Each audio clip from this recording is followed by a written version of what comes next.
Matt, thanks for joining us again, coming back. Thank you. You're becoming a regular here, this tour. Solo this time. It's been like 2 days, 3 days. Yeah. You want to start with a little solo tune here? Sure. Something to get warmed up. I was thinking about doing a Lang tune, or something associated with him.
Beautiful.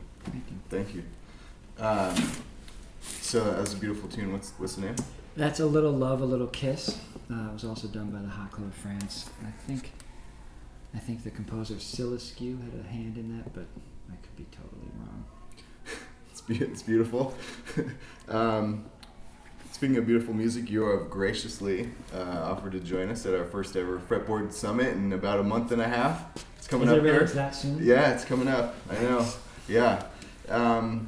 So have you ever done anything like this before?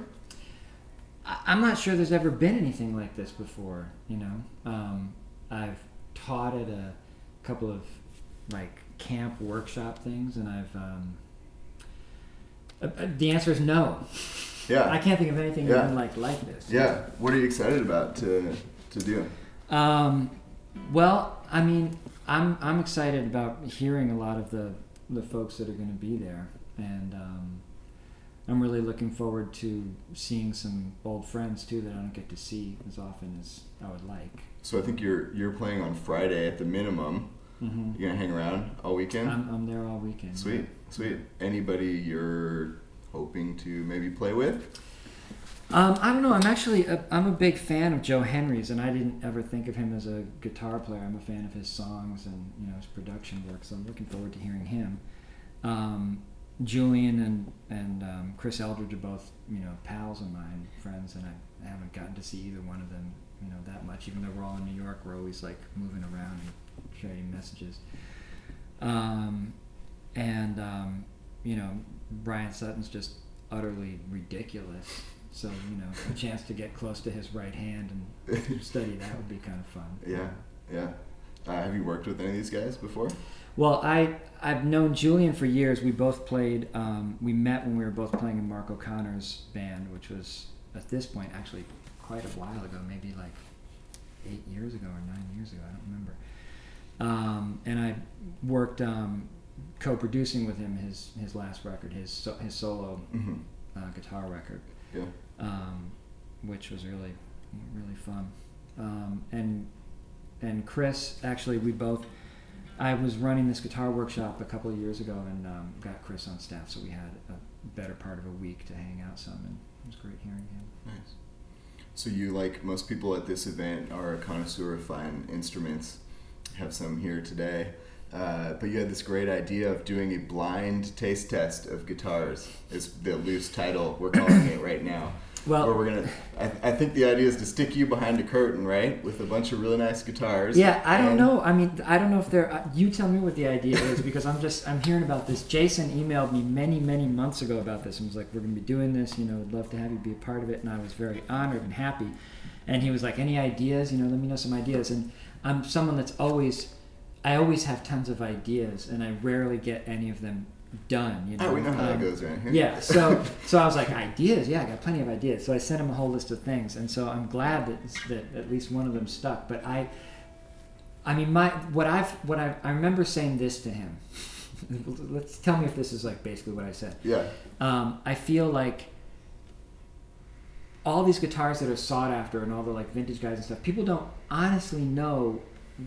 They're not necessarily able to tell the guitars one from another. Yeah. And they certainly probably can't identify years. Yeah. And also, every guitar sounds really different in each player's hands. It's like fine wine. Yes, it's very much like fine wine. So we love this idea. I think we want to do it. Are there going to be other players that are also playing the guitars? If they Tony's want not to. just me. No, if they want to, but right now it's just you. Yeah, you're going to have to recruit that. If you, this isn't the only thing I'm going to be doing, right? No. This is going to frighten me. We've got you doing all kinds of other things too. What would be really good? Whoever is playing the guitars, whether it's me or someone else, if they could dress in that like classic like medieval executioner style with like a hood over your head and stuff like that, that would be kind of cool. We'll work on that. Okay. We got some other production details to go over, but I'll throw that in the notes for See if there's a costume person. Pre-pro. So let's think this through a little bit more. We're gonna have you behind a curtain with a bunch of guitars. What are sort of the highlights of things people could come away from an experience like that with? I think the main highlight would be if people came away and they were like, "Wow, that guitar that I thought was the like 1938 Martin was actually a $50 whatever." That would be the best thing. The best thing would be if somebody actually brought a $50 guitar to the Fretboard Summit. I'll see what I can do. Yeah. Or the best, actually, what would be the saddest thing is if someone brings like a $10,000 guitar and by the time the airport's done with it, it's a $50 guitar. Don't talk about that. Let's talk about this guitar. It's a beauty. Yeah. Tell us about it.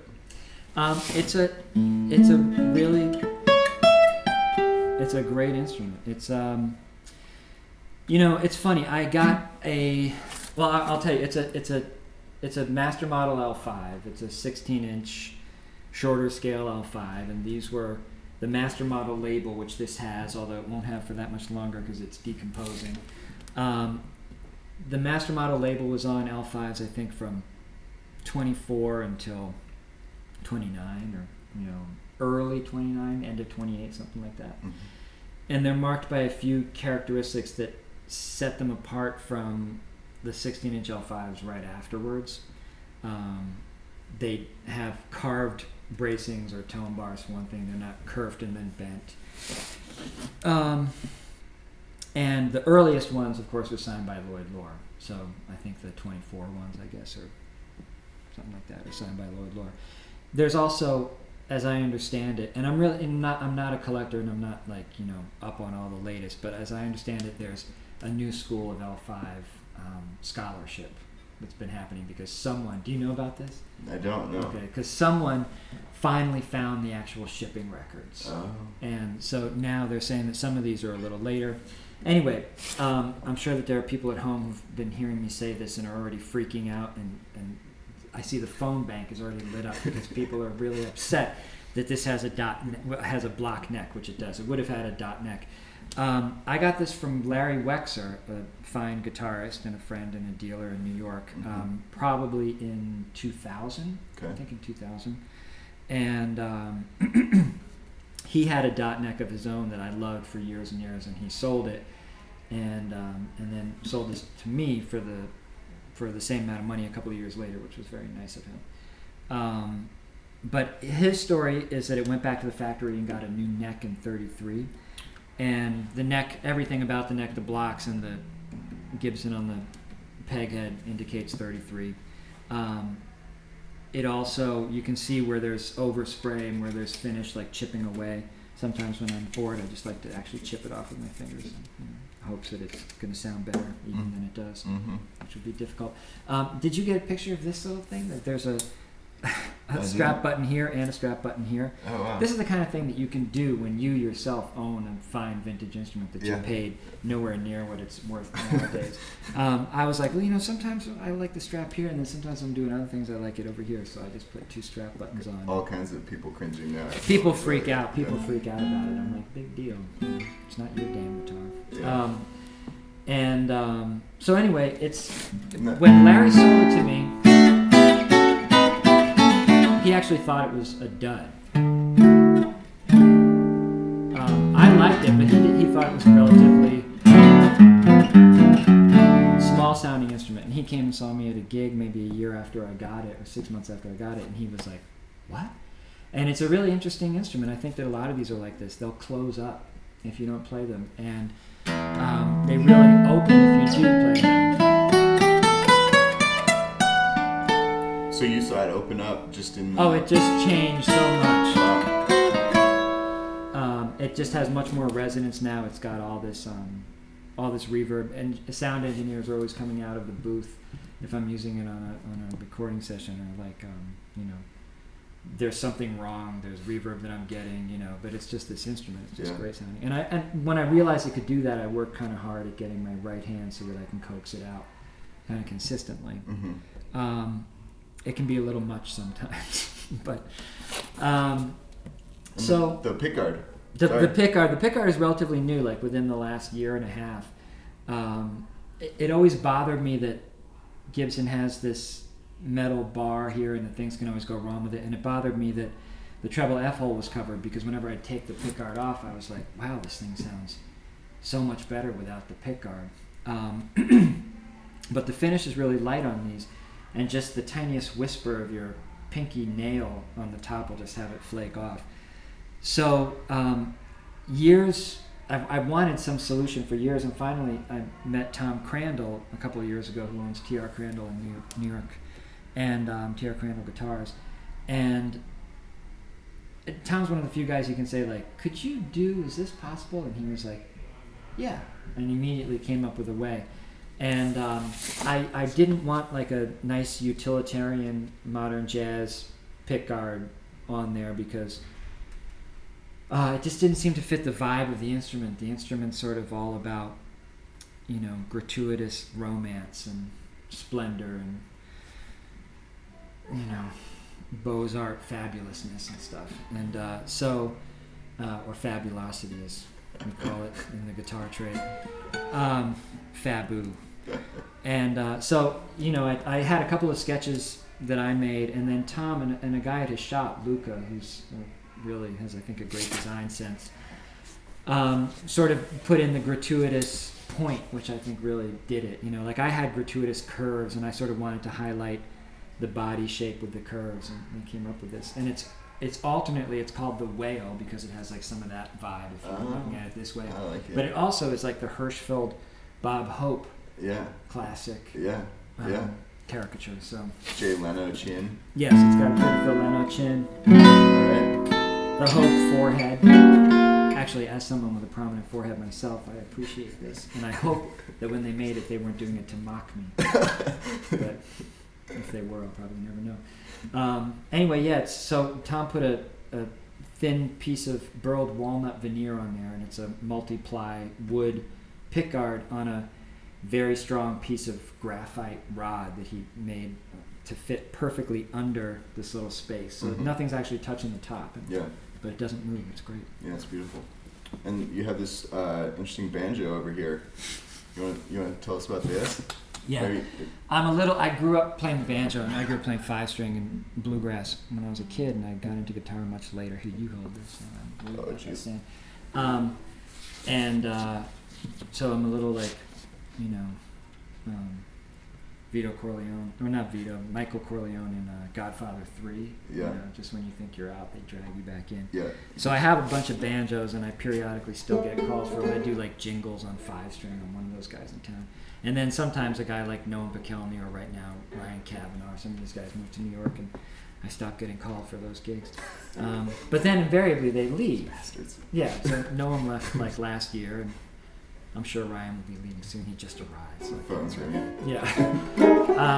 But I have now. I'm very attached to this because of the knee mute, which is this little.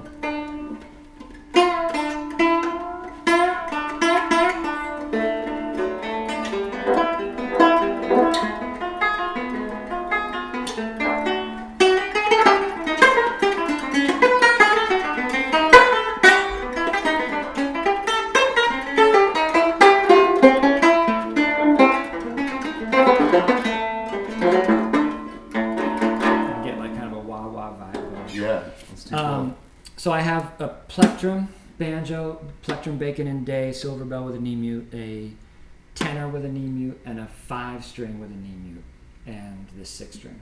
It's all about the knee mute. Yeah. Okay, the knee mute. The fun thing is just saying the word knee mute to people who've never heard it, and they make you repeat it again and again and again. Sorry, what? And finally you have to spell it knee mute.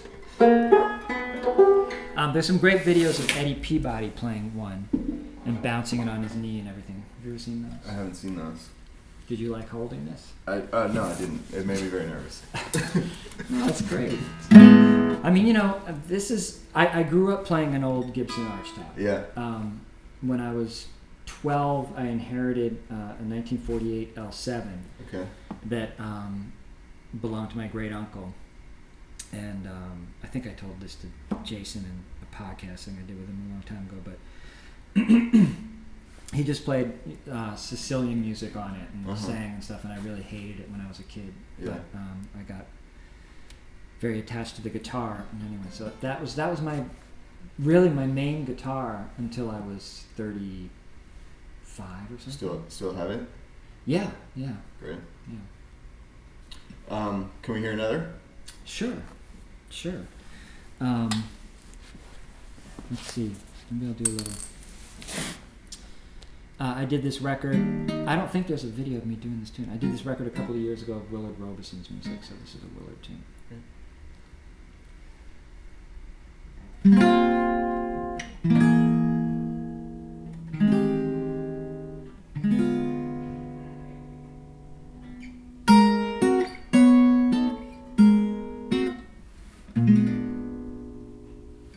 Since the day your high chair came, dinner time is not the same, 'cause you have a brand new name.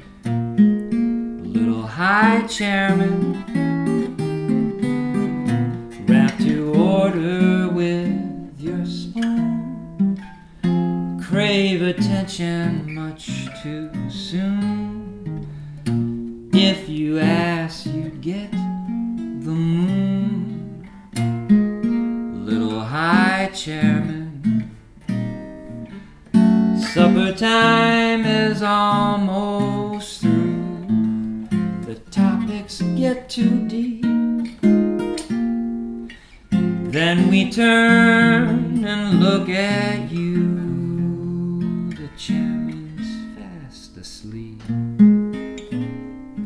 Though you're only 2:30, you know more than big folks do. Life's a bowl of mush to you.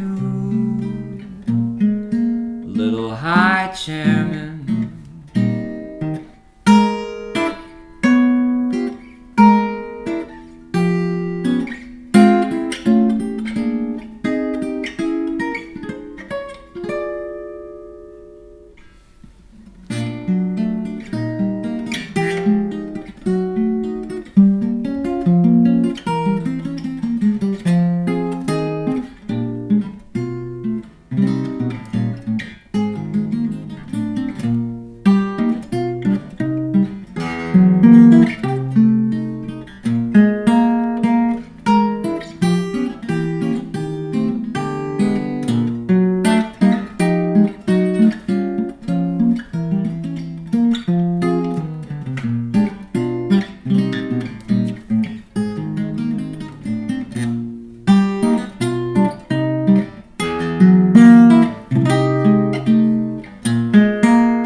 Beautiful. Again, Thank you. Matt, thank you so much for coming again. My pleasure. We still look forward to seeing you at the summit here Me coming too. up. Me too. Yeah. Thank you so much. Thanks, Scott. All right.